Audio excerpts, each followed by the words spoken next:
Hello, everybody. I'd like to welcome you to the top 30 checkmates of all time. We're at number 29, and I'm excited because I've been taking a long time to figure out what my favorite checkmates are. The last one you saw was actually the Fool's Mate, the number 30. Number 29 is also one many may have seen, but I'm going to talk about a specific game that my brother played when he was just a kid. My brother, FM, V-Day Master Jim Dean, played this game as black when he was a kid in a tournament and won a upset prize. Now here's how the game went. White plays pawn to e4, and my brother played pawn e5. My brother Jim Dean was only 800 and something at the time. Now, an 800 back then was probably a lot worse than it is now. The rating system was a bit different back then, and now 800s can be pretty good players sometimes, pretty good.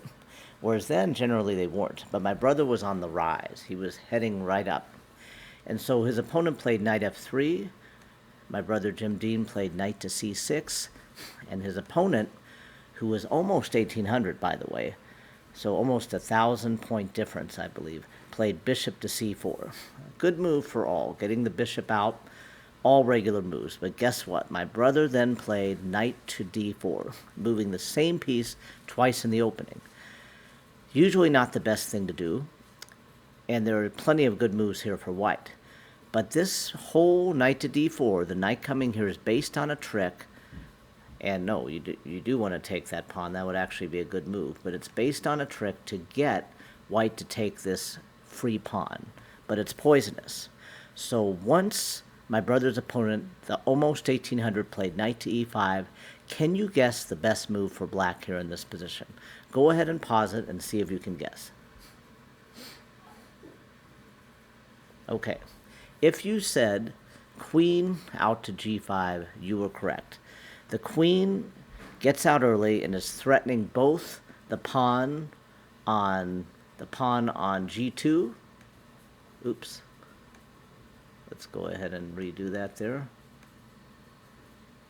Threatening both the pawn on g2 and the knight on e5. Pretty awesome. And you can't defend both. If the knight goes here or something like that, knight to g4, black can play a fantastic move, pawn to d5.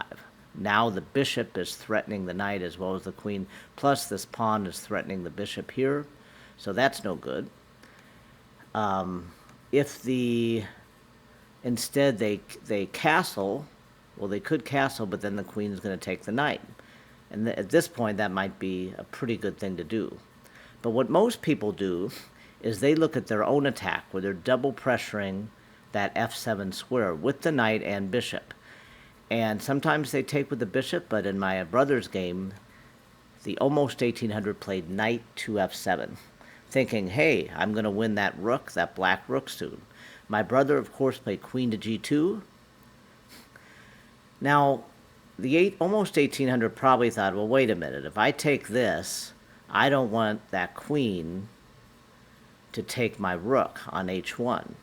So he thought, I don't want that. I'm just going to save my rook here, thinking that, okay, black will take the pawn, check, but then I'll block it.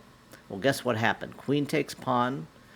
Doesn't look like you want to block with the queen, otherwise the knight would take it. So he blocks with the bishop on e2. And can anybody find this great checkmate right here? Go ahead and pause the video, come back, and see if you're right. Where is the checkmate for black? Okay.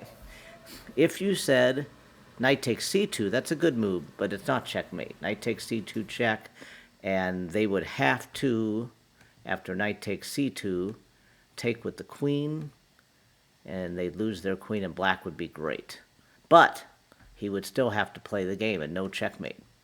So the winning move is, of course, knight to f3 checkmate. Now, what was really great about this game is my brother won an upset prize at the time, because he beat someone almost 1,000 points different. He won a few $100s at that time, which is probably a lot more money now. And there were other players, one, an expert named David Friedman, who thought he was going to win the upset prize because he had beat someone like 400 points different. But my brother, who was a little kid at the time, I think he might have been 12 years old or maybe 11 or something like that. He walked away with the upset prize. This is the number 29 greatest checkmate of all time. Now let's go back real quick and take a look at it. This is a checkmate that happens to a lot of kids even now, and some adults. What should you do at this position? Well, simply taking the knight is fine. Doubling the pawns, I love that, playing like that. And then I would just simply castle. Now, a pretty natural looking move for black right now would be bishop to c5. That looks natural, but that actually loses a pawn. Does anybody see how that would lose a pawn here? You can pause it if you think you see it. All right, if you said bishop takes f7, you're correct. Bishop takes. If they don't take it, you win a pawn. If they do take it, queen to h5, checking the king and threatening the bishop at the same time. So even though this is easy to kind of figure out once you learn it, a lot of people win with that checkmate every year, especially at scholastic level. So kids, look out for that checkmate, the number 29 checkmate of all time. We'll see you tomorrow for the top 28 checkmate of all time.